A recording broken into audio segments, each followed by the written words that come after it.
Welcome everyone, I hope that you are having a good time, and I want to wish everyone a Merry Christmas. I just wanted to put this video out there and make it and do a couple of things because it's been a while, and I just kind of wanted to catch everything up a little bit, and I feel like this would probably be the best way to do it.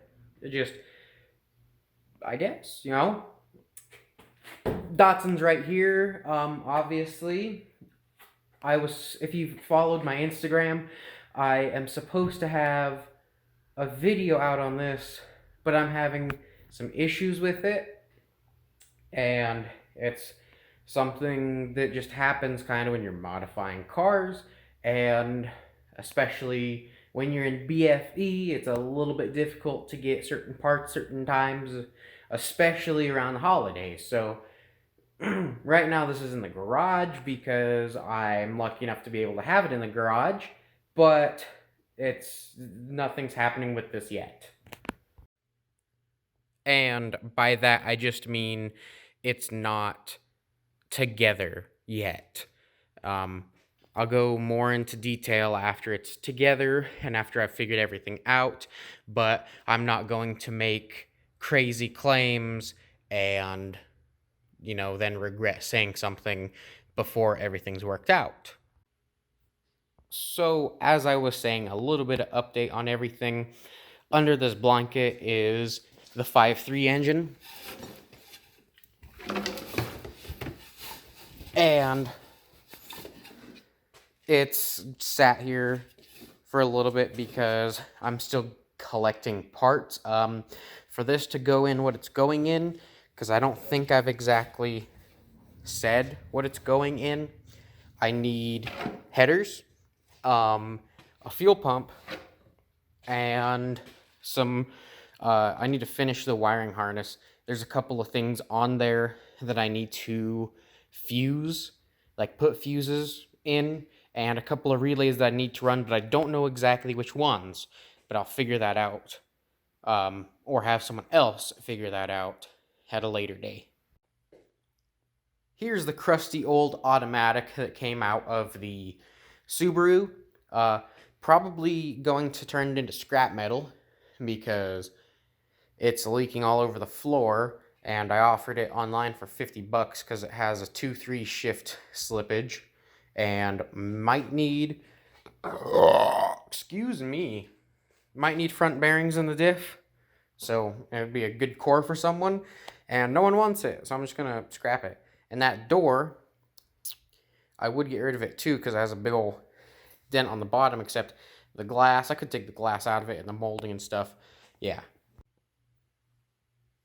As for this though, hopefully it'll be together, and with the bigger injectors. Oh, I got bigger injectors for it. It's been that long. 308cc, because that's what the stock EFI will handle. They'll handle up to about 370, except that's usually more power all the time, and especially if you're going to be cruising, I wanted something just a touch, smaller. Don't mind that. I've talked about it before, and it's just under a tarp so none of the cats get on it. The 240Zs, haven't messed with them in a while because I don't have point to right now. The only thing that I would really do is start tearing the one apart, probably the blue one, to do body work, and I don't have the space for that, especially because it would be quite some time being torn apart to have everything re-welded in. This though too, I was going to try and find a local body shop that would be able to pull the frame, and I just haven't yet because I don't have time to, and I want to research it first and make the right decision on that. It's been 2 years since I got the first 240Z for Christmas. That was in 2018, and I haven't really done much with that car, sadly. I've kind of been keeping my eye out for an engine for it, but I haven't found one for a good price, even a non-runner for a good price local. Now, I know that pretty much everyone knows about the blue Subaru, and it's over there. But I was going to make a video on this, and it just didn't work out. I bought two pretty much identical Outbacks, a 97 and 98. This one is the 97, and it has 260,000 miles or so. It was a parts car, except it was supposed to run but needed a computer.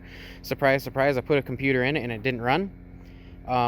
Because I think the shift inhibitor switch is all screwed up, because I can start it off of the, I haven't successfully heard it run, but I've had it chug a little bit and try to run. I can jump it off the starter on the battery and it'll be like, but I think it's the inhibitor switch, because I cannot start it with the key. Not the same with the other one. This one has 317,000 miles and it runs.